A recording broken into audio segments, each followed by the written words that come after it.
Hello everybody, welcome to another episode of Ask Dr. Bob. Some very extraordinary questions today. Someone who's been following me from somewhere in the world, a young man I'm going to assume, wanted to know about broccoli and testosterone, and it appears they must have a hard time getting broccoli, and I understand it. There's a lot of quote-unquote food deserts around the world. I'll tell you what I would do. I would definitely get some kind of frozen or canned broccoli. Any kind of broccoli, whether it be canned or frozen. And I usually would never say that, but if you live in a food desert, you want something green. But I want you to know personally, I take a product called Chrisin. Chrisin helps stop my testosterone from being converted to estrogen. I take one every day. Hope that answered your question. Dr. Bob, does peppermint tea or oil dissolve or break down gallstones? Well, I have to almost come out and say no, because everybody that would be drinking peppermint tea would not have a gallstone issue. I would encourage you to use maybe something called phosphatidylcholine. That just helps emulsify the fat in your body, and I know would make a really big difference. Hi, Dr. Bob. My systems are very weak in my legs, off balance, very wobbly, change of voice, and sometimes I sound like I'm drunk. But I'm not drunk.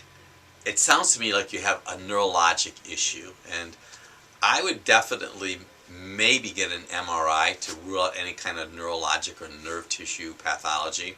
There is a condition called myasthenia gravis. Myasthenia gravis, you could go and do a search at your favorite search engine and just pursue that a little bit. We've helped people with myasthenia gravis by just helping improve following the numbers.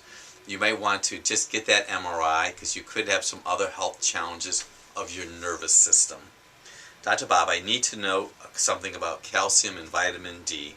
You're suggested to take 50,000 units of vitamin D3 once a week for 12 weeks.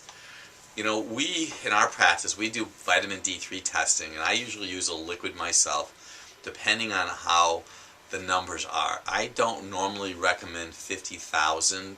Usually we'll go anywhere from 5 to 10, but I monitor it based on the blood test. I also want you to know if you're taking vitamin D and you notice that your skin is getting itchy, it's a body signal that you need calcium. So somebody had a question about non-diabetic neuropathy. They take vitamin B6 and B12, doesn't really help them. Recently they had begun some different kinds of oil and wanted to know what they should do. Well, a few moments ago I mentioned about phosphatidylcholine. Phosphatidylcholine is an emulsifier. It's going to help liver gallbladder function. A lot of times I see burning feet, hot feet, due to compromised liver. Phosphatidylcholine, I know, will make a really big difference. A week or so ago, we had somebody ask a question about ridges on their tongue, and I talked about it being a straight neck and a curved neck, and they had conversation when somebody said, if you fix my neck, does my jaw go back? What we normally do is that by improving neck function, we see jaw function improve. Obviously, everybody is different. Our goal is to restore normal neck function.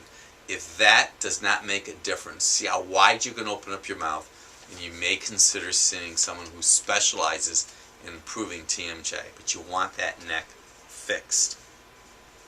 I had somebody ask me also a question about the jaw, and it continues on. One of the things that I would look for, if you chronically grind your teeth at night, it could be adrenal gland stress or parasites. I see a lot of people that have had their teeth chipped because of grinding their teeth too much. Somebody was talking to me about getting sick. They travel a lot, and nobody else in their family gets sick. The stress of traveling can affect, especially women, adrenal gland function. If you fly on a plane, you may consider getting an air purifier. They call it an ionizer. That'll put an electric charge around you, and it helps protect you from unwanted, unnecessary organisms that you might be breathing in. Dr. Bob, I have leaky gut syndrome, and I need a supplement to take. There's a lot out there, but they didn't know really what to do. Well, in our practice, we use a product called L-glutamine, especially if your carbon dioxide is low, your CO2. And I want you to know that recently I started taking a probiotic called BioDof 7 from Biotics Research Corporation. just because I know that even though I have a very pure diet, I was probably getting exposed to some unwanted antibiotics that can throw your system off. There were some really good questions, and I'm glad and thank you everybody that's been watching and repeating and that we're making impact in your life. This is Dr. Bob DiMaria with another episode of Ask Dr. Bob.